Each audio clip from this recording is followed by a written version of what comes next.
Di sudut ruangan yang hangat, Deto, si anak kucing oranye mungil, sedang terlelap dalam keranjang kesayangannya. Tidurnya begitu nyenyak, sampai sebuah suara aneh membuatnya terbangun. Telinga kecilnya bergerak-gerak, mencoba menangkap asal suara itu. Mata hijau Tosca Deto yang indah terbuka lebar. Rasa kantuknya langsung hilang, digantikan oleh rasa penasaran yang begitu besar. Suara apa itu? Dari mana asalnya? Deto memutuskan ia harus mencari tahu. Dengan langkah pelan dan penuh kehati-hatian, Deto keluar dari keranjangnya. Ekornya berdiri tegak, menandakan ia sedang waspada.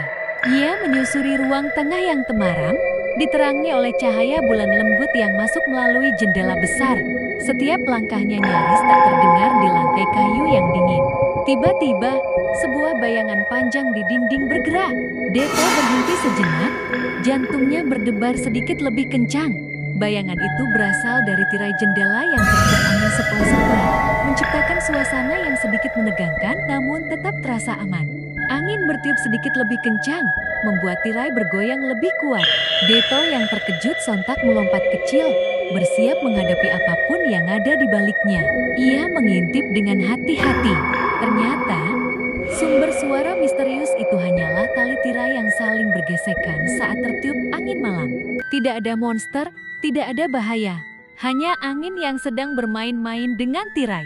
Deto menghela napas lega. Wajahnya yang tegang kini berubah menjadi senyuman kecil yang menggemaskan.